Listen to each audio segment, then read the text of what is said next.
La Radio del Sur presenta Bolívar Nuestro. Tu historia en clave presente. Con Alejandro López Y Rosana Álvarez. Buenos días a todos nuestros oyentes, quienes nos siguen todos los martes por la Radio del Sur, aquí en su programa Bolívar Nuestro. Hoy arribamos al programa número 91 de nuestro espacio dedicado a estudiar temas referidos al pensamiento, vida y obra del libertador Simón Bolívar.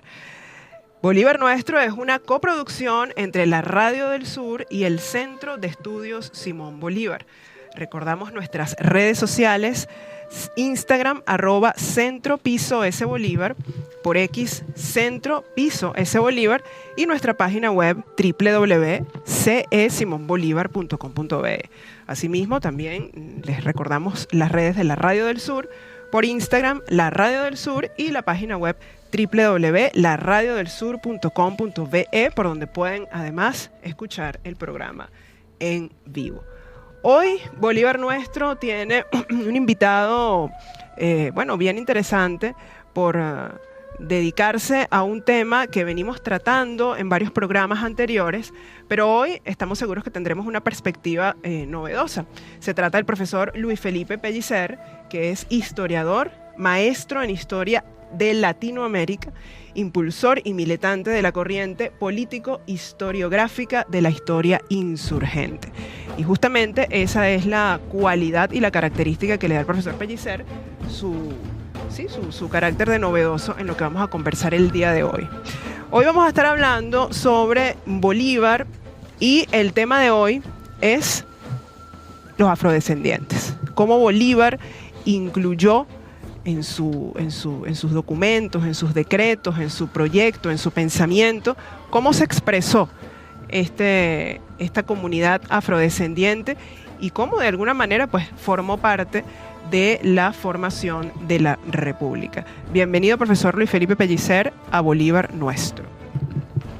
Hola, ¿cómo estás, Rosana? Bueno, muchas gracias a todos y a todas por lo pongo más acá para que se escuche. Ajá. Si nos escuchamos. Si nos escuchamos. Rosana. Sí, es que lo que vamos a escuchar hoy va a ser bastante novedoso, eso estoy segura. Profesor Pellicer, bueno, esto es un tema bastante profundo, ¿no? Porque Bolívar, en efecto, entre decretos, proclamas, discursos ante el Congreso, señaló constantemente a la esclavitud como un obstáculo, ¿no?, para la consecución de la libertad y la república. Sin embargo, no es menos cierto que para ese sector de los afrodescendientes, pues la lucha por la libertad, la resistencia contra un sistema opresor, no empezó cuando inicia el proceso de independencia, sino que se verificó muchísimo antes, ¿no?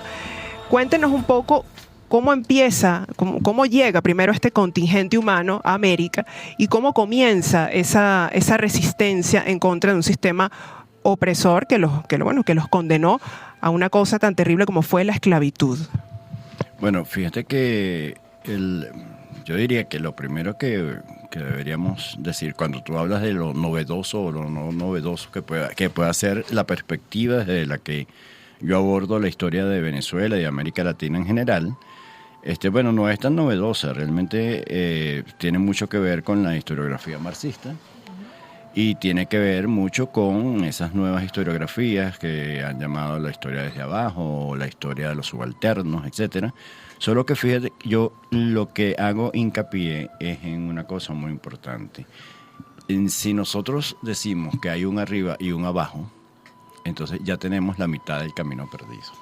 Si nos creemos que estamos abajo, es decir, si hay unas fuerzas sociales que se sienten abajo, ya no tienen entonces el poder que debe tener. Es decir, lo que hay son fuerzas en conflicto, fuerzas sociales en conflicto respecto a una realidad social y a un proceso histórico siempre conflictivo en relación con el control de los recursos que permiten la existencia social. Entonces, siendo así, esa conflictividad, en algunos momentos hay unos que dominan y otros que son dominados, unos que están explotados y unos que son explotadores, pero no hay unos que están arriba, es decir, no hay una historia desde abajo. Tampoco me gusta la idea de, por ejemplo, que no, nosotros hacemos una historia para rescatar las voces de los oprimidos. No, eso es una, ¿cuáles voces? Eso es una tontería. O sea, nosotros, por primero que no hay ninguna voz, un carajo. Segundo, que lo que hay es grito, vaina, coño, hay gente que escucha voces. De madre, etcétera. Sí, hay alguien allí. De que no. Hay gente que escucha voces. Sí, bueno. Y hay gente que escucha voces.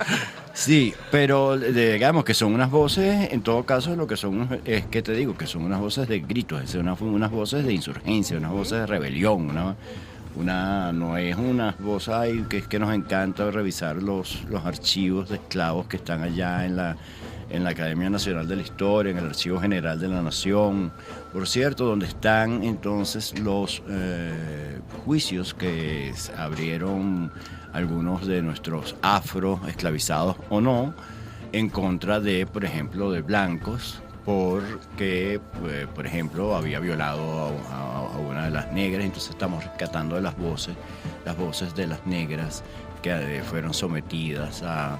Claro, porque sigue siendo una historia contada...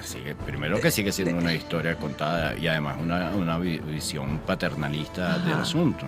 O sea, tanto esa negra como los negros, esclavos, esclavizados o no esclavizados, tenían todas unas estrategias, ¿verdad?, de resistencia y de rebelión en contra de un régimen de opresión tan criminal, por supuesto, como lo es la esclavitud, porque además la esclavitud es convertir y deshumanizar a la persona, es decir, no eres persona, eres cosa, viene más bien, es decir, la esclavitud es producto de una concepción ideológica de la persona, donde ya esa persona no es persona, sino que es una cosa, un semoviente. Una pieza, como le llamaban, ¿no? En esa época, una pieza. Lo llaman una pieza, pero también, es decir, lo tratan como que si tú trataras el ganado. Claro. Incluso granjas de negros, donde había un padrote, donde ese padrote inseminaba a todas las negras para poder tener más esclavitos, ¿no? Entonces, una de las cosas que se domina dentro de la conflictividad del proceso histórico en general es el sexo y sus productos. Entonces, ¿cómo dominas el sexo y sus productos? En este caso, tienes una granja donde hay un padrote, un negro padrote, que insemina, entonces así tú tienes un montón de esclavitos que te salen gratis, ¿no? Porque es en el fondo, además, esta es una esclavitud y esto es un problema que no es un problema, digamos, de antaño, una cosa superada, etcétera, sino que tenemos que entenderlo como un producto del capitalismo mundial. ¿Por qué? Porque se forma el capitalismo mundial justamente cuando existe la esclavitud, porque esos son ingentes de trabajo no remunerado que aporta la esclavitud a la acumulación originaria del capital.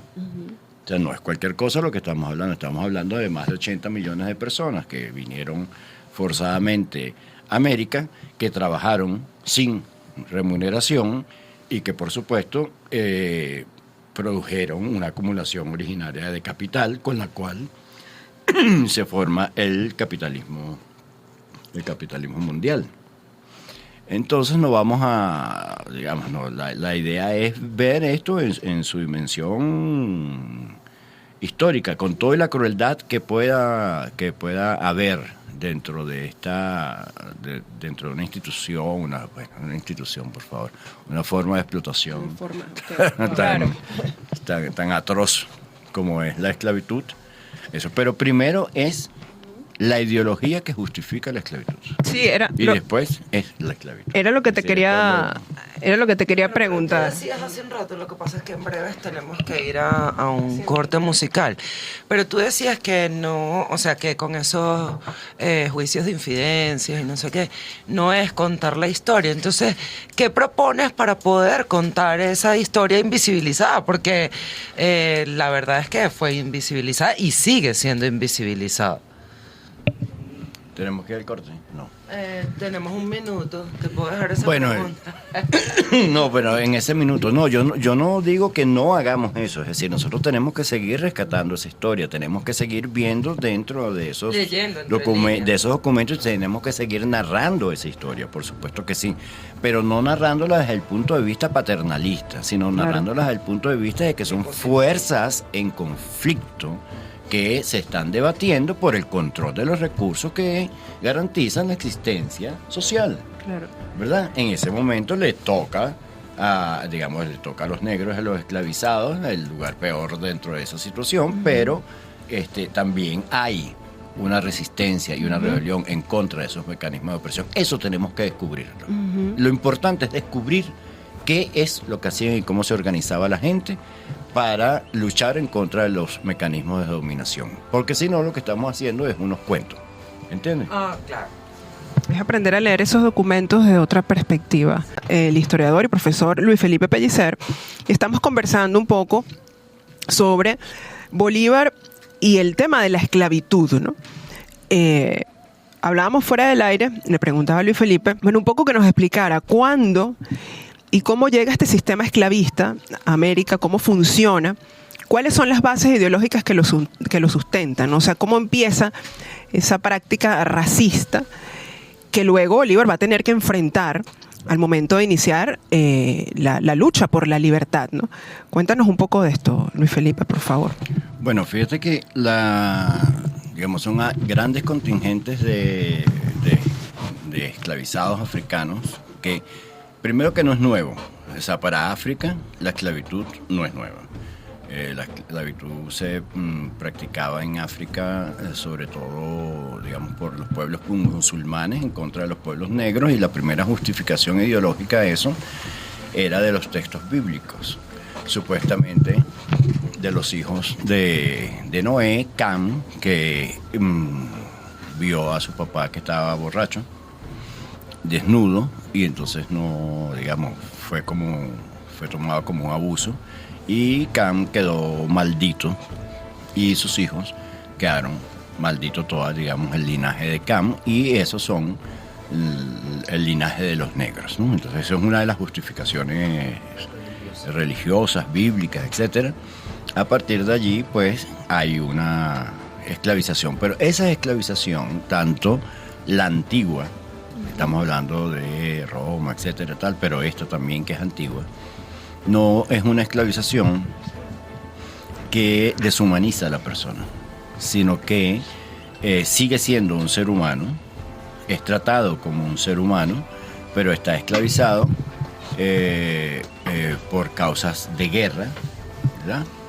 Por asuntos, de deudas también puede ser, ese tipo de cosas, pero siguen siendo seres humanos. El problema es cuando eso salta al Atlántico después de la invasión a América. Por ejemplo, hay un texto, hay varios, pero uno de los más importantes de los filósofos, teólogos de la época es Juan Ginés de Sepúlveda.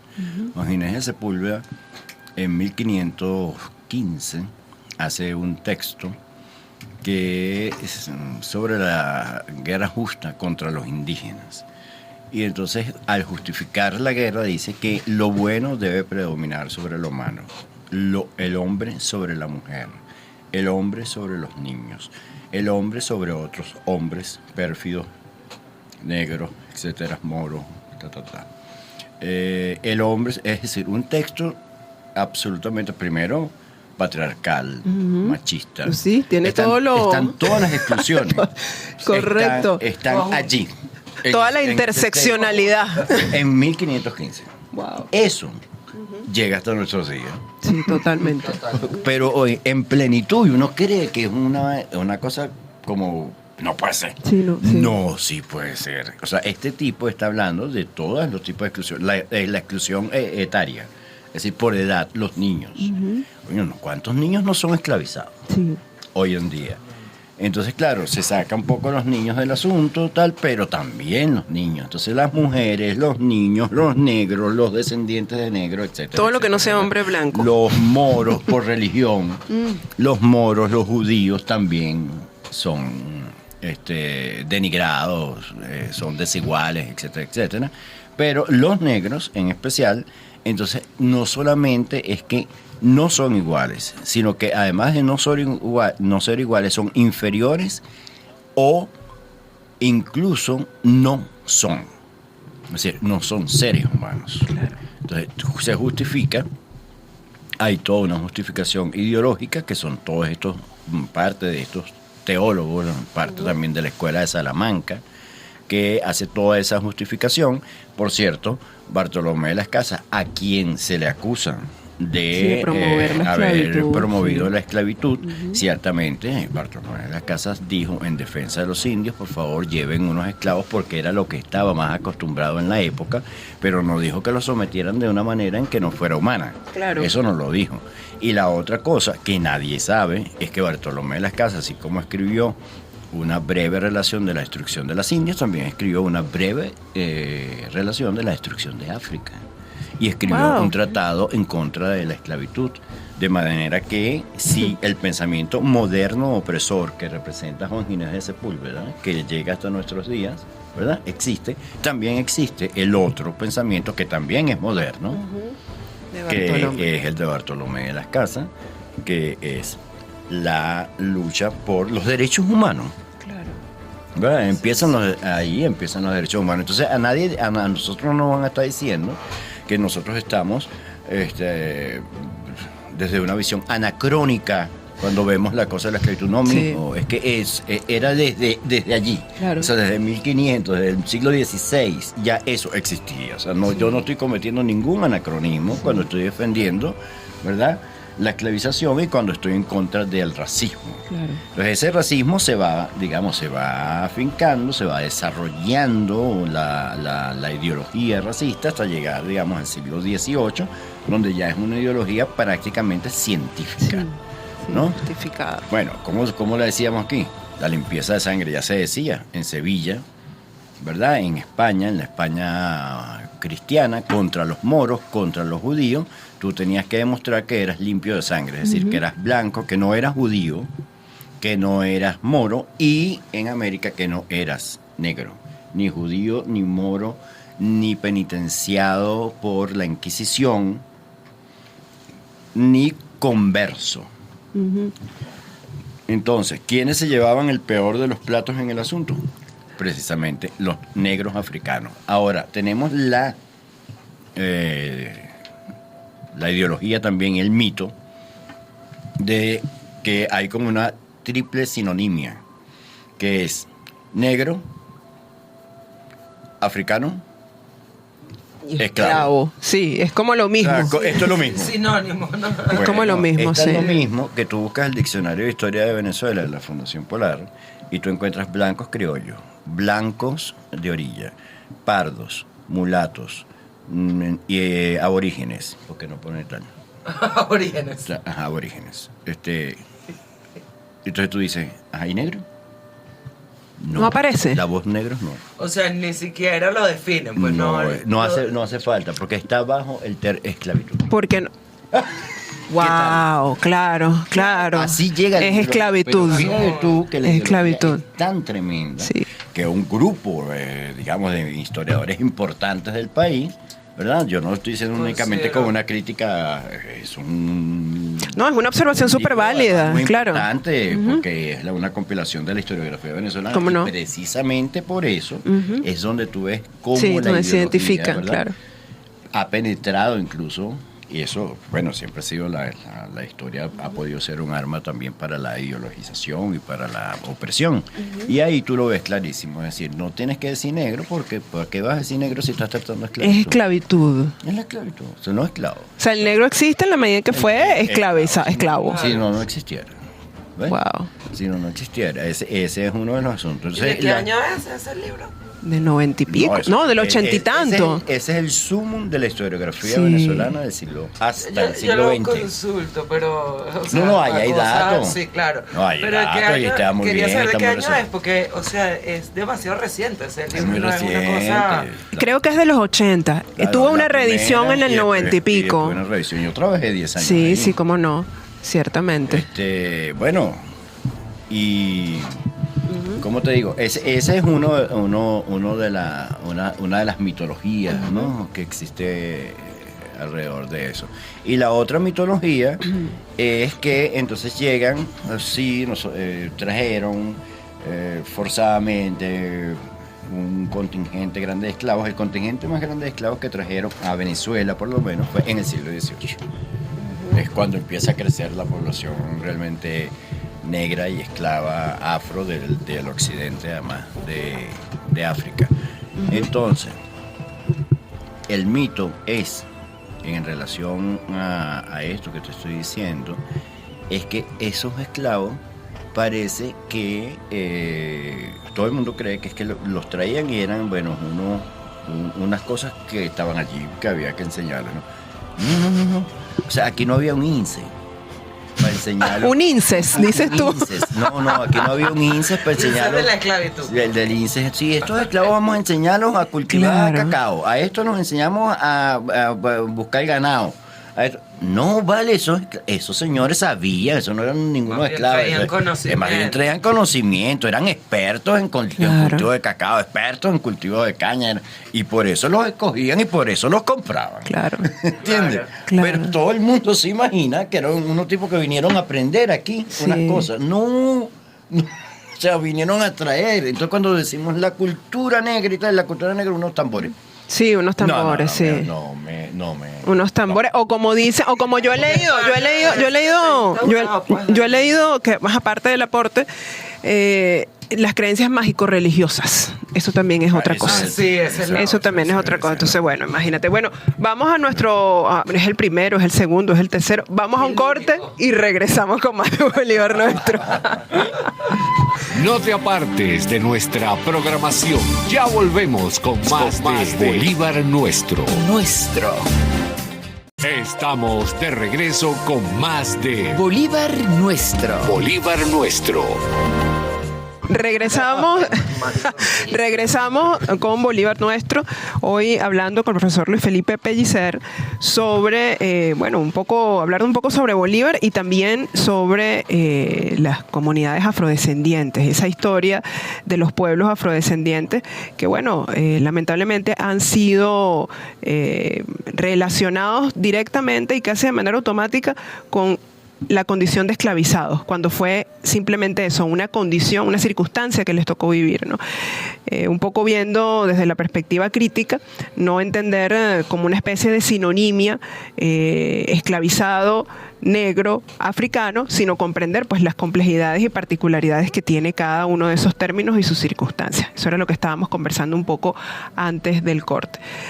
Profesor Luis Felipe Pellicer, ¿cómo es que Bolívar, siendo un mantuano, siendo un hombre además de una época en donde la esclavitud era parte del sistema de producción, era parte de la estructura, del funcionamiento de la sociedad, cómo es que se da cuenta cuando empieza su carrera, digamos, política, no cuando empieza, ya bien entradita su carrera política, cómo se da cuenta, cómo se sensibiliza ante ante este grupo humano que está siendo sometido a una cosa tan terrible como es la esclavitud? ¿Qué pasó allí? Bueno, fíjate, la primera cosa que uno sí tendría que decir respecto a Bolívar específicamente, y yo creo que a todos los liberales de la época, ¿no?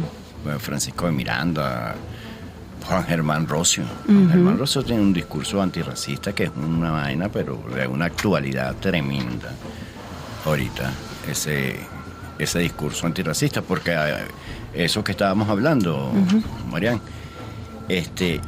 no es que se quedó en el siglo XVI, es decir, dejémonos de... No, son reliquias. No, la esclavitud no es ninguna reliquia, la estamos viviendo todavía. Y la estamos viviendo en esa reminiscencia, en esa realidad que es el racismo como estructura de pensamiento social, que además abarca toda la demás estructura material.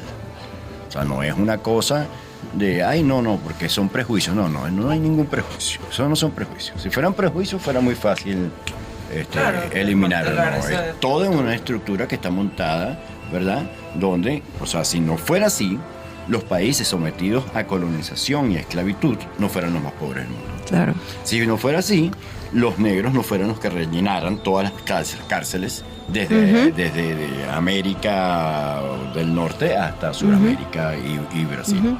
Si no fuera así, ¿verdad?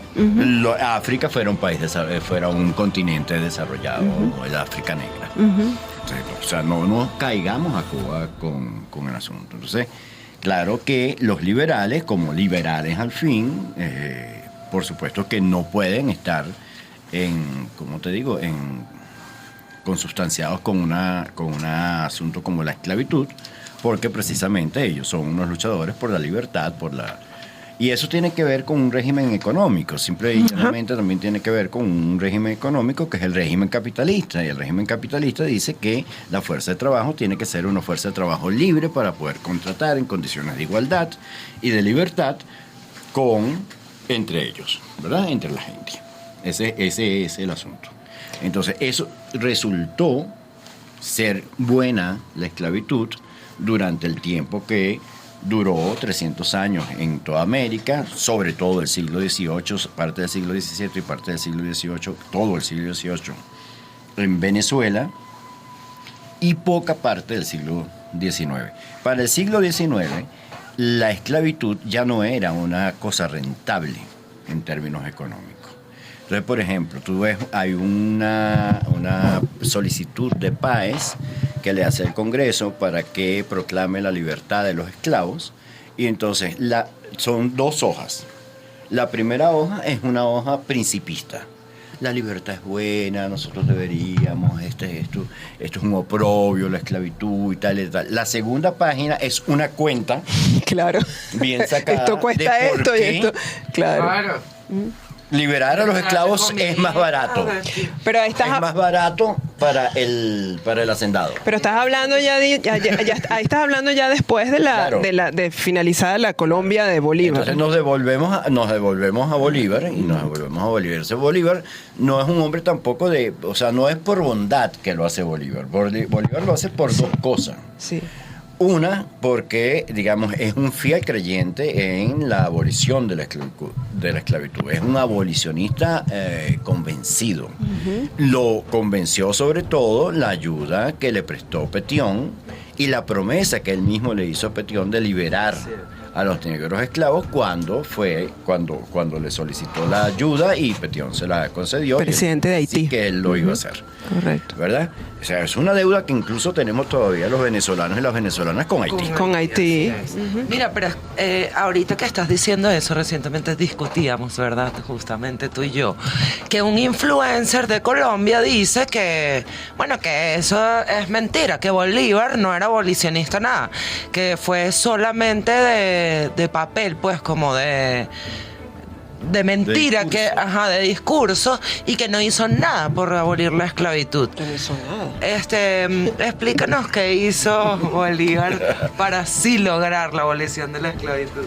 Bueno, en principio lo que hace es primero los decretos que hace Bolívar para abolir la esclavitud.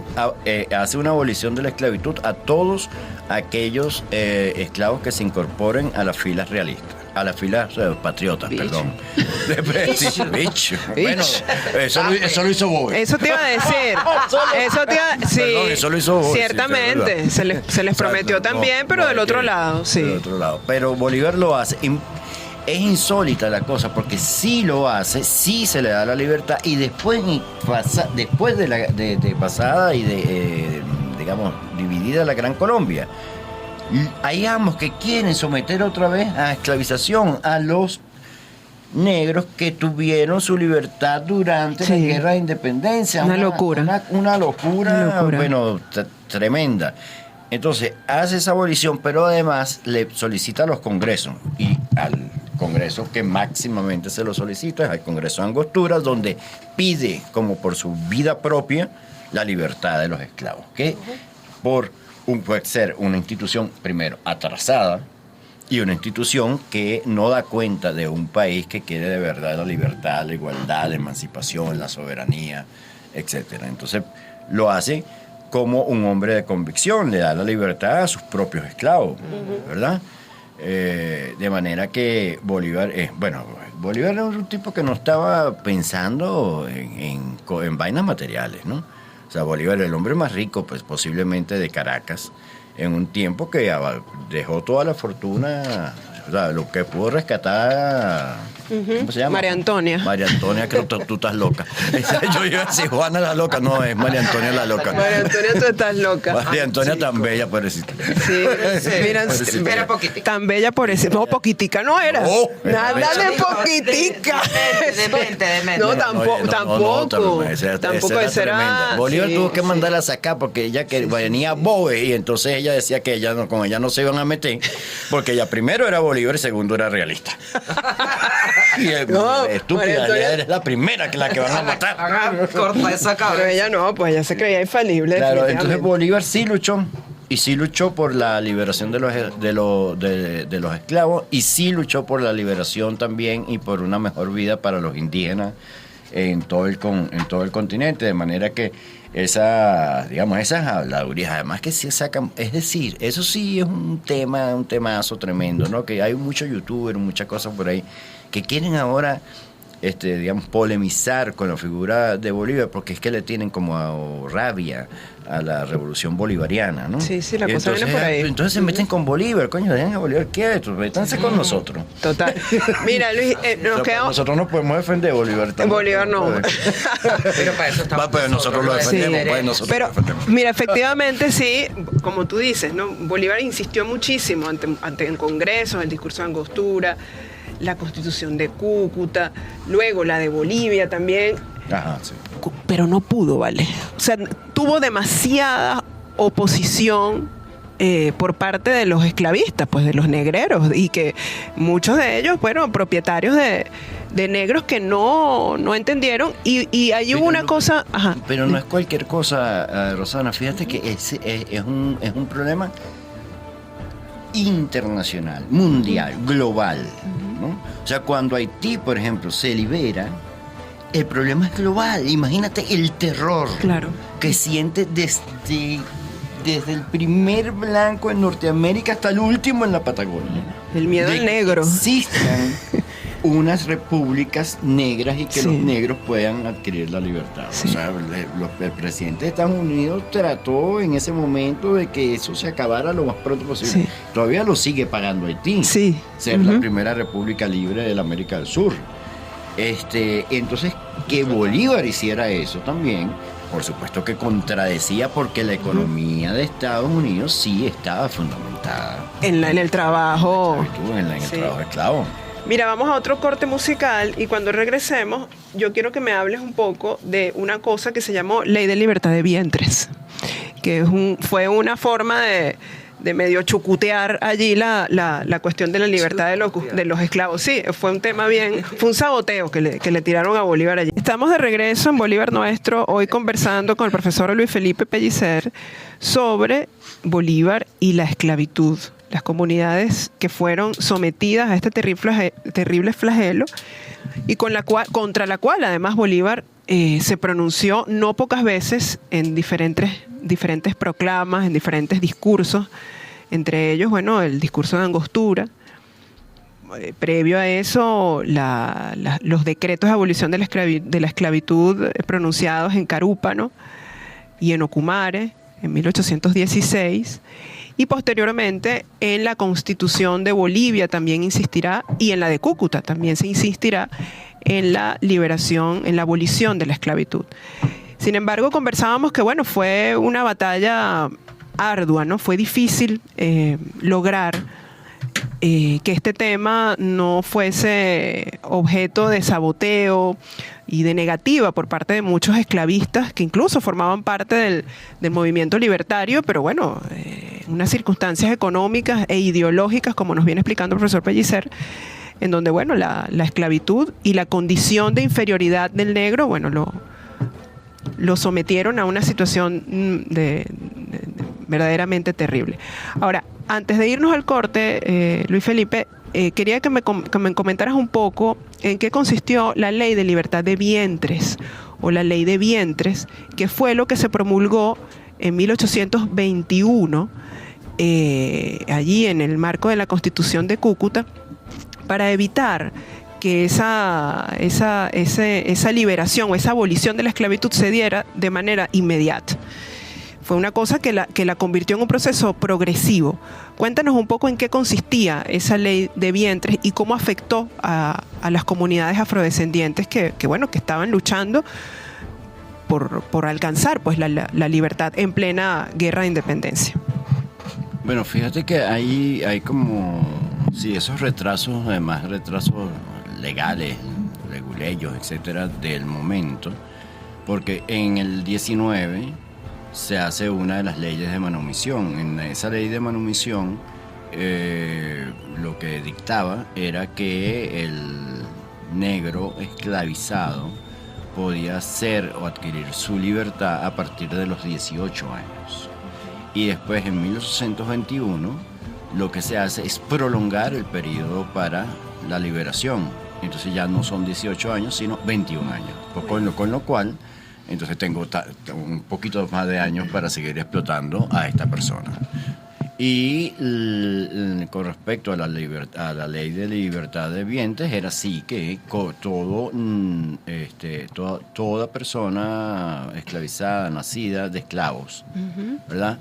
De esclava, era libre al nacer, ¿no?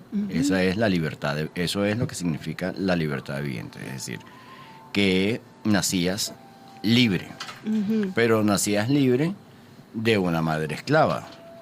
La esclavitud era heredada por la vía materna.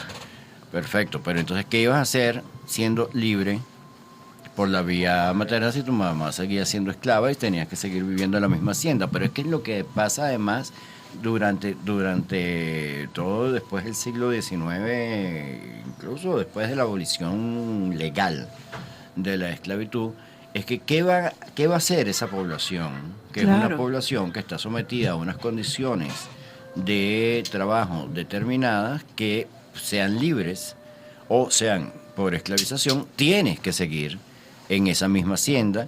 Hay métodos de sujeción de la fuerza de trabajo a la tierra que se van aplicando después, como por ejemplo eso de las bodegas donde la ñapa y las fichas. Las fichas, claro, la economía de fichas. Tú agarras y tú trabajas aquí, te ganas un salario, un jornal, ese jornal lo inviertes en la bodega, le debes al bodeguero, la bodega es el dueño de la hacienda. Sí. Por lo tanto, siempre estás endeudado con esa hacienda, siempre estás y ellos se pagan y se hagan el vuelto entre ellos mismos.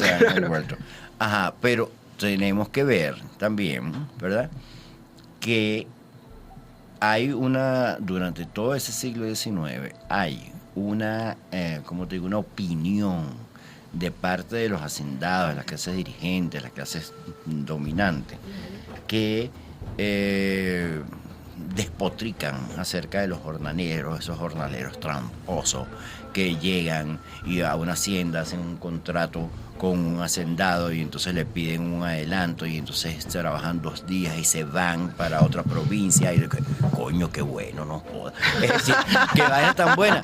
Es decir, Por fin alguien lo... Claro, entonces el pueblo rebelándose en contra de un sistema de opresión.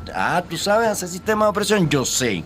Entonces, hacer como liberar y subvertir ese sistema de opresión. Me encanta eso. Claro. De subvertir. ¿Cuáles fueron esas?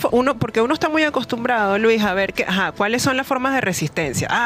Arma un lío, quema una broma, mató una gente. Esas son es una resistencia activa, una resistencia, digamos, ya con visos de rebelión. Hay un montón de resistencias. Bueno, hay unas resistencias muy crueles, ¿no? Sí. Por ejemplo, las negras que mataban a sus propios hijos para que no fueran esclavos, las negras que se cortaban una mano para no seguir haciendo un oficio determinado, los negros que enfermaban al marido para que no fuera a trabajar, o que para que bajara de precio para poderlo comprar.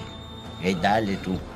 Claro, le quitaban salud para que perdiera valor. Pierde valor y yo te puedo comprar porque yo vendiendo mi empanada, mi vaina que yo vendía, yo había reunido 200 pesos, pero si vales 300 no te podía comprar. Entonces te compraba por esa vía. Pero también había, tú sabes, sus menjurjes, su brujería, su vaina, también, eso también existe, o sea, tampoco es que no existe Claro, eso. hay una resistencia material, una resistencia simbólica. Entonces, claro, te voy envenenando al amo, ¿verdad? Le meto Su vidriecito molido en el café. ¿Quieres ¿Quieres café en mi vida? ¿Cómo que Pues sírvetelo. Es que Candelaria, estás colando, colando. sí, estoy colando. Mira tú esa propaganda. Ya ¿De qué año es esa propaganda, Bueno, Luis? como los 70. No, yo creo que es más vieja, ¿oíste? Yo creo que es más vieja. Pues sí, Y fíjate tú, pero es del siglo XX, ¿no? Del siglo XX. Claro. Demasiado ricol esa O sea, publicidad. bueno, claro, tiene que ser del siglo XX porque antes no existía televisión. Pero me refiero. Pero lo que quiero decir es que. No, mira, antes de irnos. Es un bochinche este programa. Al final se volvió una rochela. No, pero exactamente, por negro. Exacto, Los negros no. lo que hacemos son una rochela. Una rochela. Eso Mira, ese pero era fíjate tú. precisamente uno de los nombres, ¿verdad? La rochela, sí. De los Sí, escapes. total. Sí. Ese es uno de los sistemas también De resistencia. resistencia. Los cumbes, las rochelas, Sí. es decir, el escaparse, el huir Claro. de el sometimiento a la esclavitud y formar sus propios cumbes. A propósito de eso, la mitología también, parte de la mitología de la vaina es que llega y dicen, por ejemplo, el Negro Miguel. Negro Miguel es un esclavizado. El rey Miguel. Ajá, entonces Negro Miguel le nombra, él se nombró rey. De Buría. De Buría, entonces él se nombró rey, no sé cuánto, nombró a su mujer reina, nombró a su compadre obispo, nombró a su hijo príncipe, falso, a usanza de la corte española. Mentira, el Negro Miguel no sabía nada de la corte española. No tenía forma de saberlo. Acababa de llegar de Puerto Ajá. Rico. En Puerto Rico nunca había visto una corte de nada. Él lo que estaba reproduciendo era su sistema africano, porque además era recién llegado. Él era un Dicen señor que de estaba la tierra. reproduciendo todo el sistema español y él no, No, tenía no, forma de saber qué era Claro, eso. él lo que estaba reproduciendo era su sistema que él sí conocía. Él era un señor de la tierra en África. Él era un príncipe africano. Así es. Entonces eso fue lo que él reprodujo. Claro. Entonces, pero tengo que tener los documentos para firmar eso. Sí, No seas estúpido, ¿cuál documento? Si es que se sabe que no había visto nunca la corte, coño. Claro. Entonces me vas a decir que sí, que nombró Mira, obispo a no sé qué. nos queda A poco Coco. tiempo, pero eso Sí. el Negro Miguel está como Sí. el chiste que echaba siempre el comandante Chávez de el cura que decía, ustedes no pueden comer carne en Semana Santa. No sé. Y llega de nuevo y dice, Sí. ¿y por qué ustedes están comiendo ese cochino? Porque nosotros lo bautizamos chigüire. Chihuire. Ay, No, más o menos está como imagínate ese tú. Miguel. Ese es uno. Mira, no, bueno, ya para cerrar, yo el comentario que quería hacer con relación a Candelaria estás colando y la televisión del siglo XX era que, fíjate, esa es una propaganda que muchos crecimos viéndolo. Y fíjate tú quién era la que colaba y quién era la niña que le preguntaba si estaba colando, ¿no? Así es. Era una niñita blanca y Candelaria era esta actriz que todavía, no sé si ella sigue Sí, viva sí, todavía. sí, sigue Se viva, me coreana, olvida su hermosa, nombre. bellísima. Exacto. Y bueno, allí se... Dice Candelaria y ella voltea. Imagínate. Buenísimo. Ella no tiene problema con eso. Bueno, muchísimas gracias, Luis Felipe. Hoy estuvimos No, conversando gracias a ustedes. con Luis Felipe, profesor Luis Felipe Pellicer, historiador, un poco sobre, bueno, Bolívar y este flagelo terrible que Uy. tuvo que enfrentar. ¿Qué chiste vas a echar, Luis? No te voy a decir. No, es que Luis no se podía ir sin él dejar su marca. Mira, vale, nos escuchamos el próximo martes, porque si no, no les quito más su tiempo y si no, aquí va a surgir otro chiste. Gracias a todos nuestros oyentes y nos escuchamos el próximo martes en otro programa de Bolívar Nuestro. Gracias. Llegamos al final de Bolívar Nuestro. Nuestro. Tu historia en clave presente. Con los mejores cuentos Sobre nuestro libertador. Simón Bolívar. Los esperamos de nuevo el próximo martes.